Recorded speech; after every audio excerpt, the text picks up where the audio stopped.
جہیز لے جاؤ لڑکی نہیں جائے گی۔ یہ ایک سچا واقعہ ہے جسے میں کئی بار والد صاحب سے سن چکا ہوں۔ کئی سال ہوئے میرے والد صاحب ایک شادی میں شریک ہوئے۔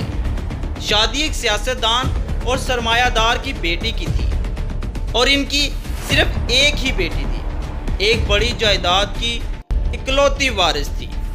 مریدکے کے کسی امیر خاندان میں رشتہ طے ہو گیا۔ والد صاحب فرماتے ہیں کہ ہم شادی میں پہنچے۔ بارات کے پہنچنے کا وقت ہو گیا۔ ایک وسیع و عریض پنڈال سجا ہوا تھا۔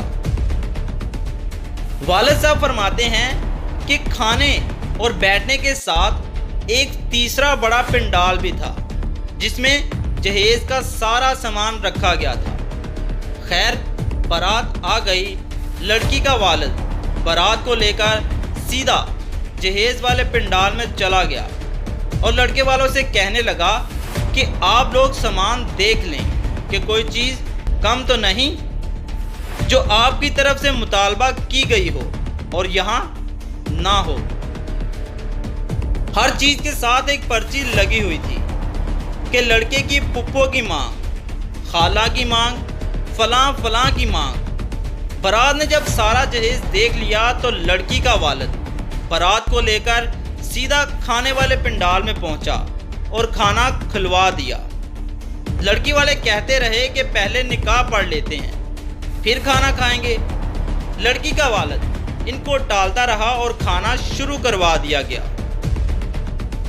بارات اور لڑکی والوں کی طرف سے ہزاروں افراد اس شادی میں شریک تھے۔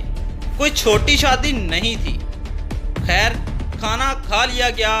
فارغ ہو کر لڑکے والوں نے پھر کہا کہ نکاح خواہ کو بلائیں۔ لڑکی کا والد بار بار پوچھتا رہا کہ جہیز پورا ہے، آپ جہیز لانا شروع کر دیں۔ اب لڑکے والوں کو بھی کچھ گڑبڑ محسوس ہونا شروع ہو گئی اور ان کا نکاح کروانے کا اصرار بڑھتا گیا۔ لڑکی کے والد نے لڑکے والوں سے کہا کہ کھانا آپ لوگوں نے کھا لیا ہے، جہیز آپ کی طلب کے عین مطابق پورا ہے، وہ آپ اٹھائیں اور چلے جائیں۔ لڑکی کی آپ کو ضرورت نہیں، سو وہ آپ کے ساتھ نہیں بھیجی جائے گی۔ اور ایسا ہی ہوا۔ لڑکی کے والد نے کئی گھنٹوں کی بحث مباحثے کے بعد بھی لڑکی نہیں بھیجی اور بارات بغیر لڑکی کے واپس چلی گئی۔ لڑکے کے والد نے وہیں موجود اپنے بھائی کے بیٹے کو بلوایا جو کہ مالی لحاظ سے بہت کمزور تھے۔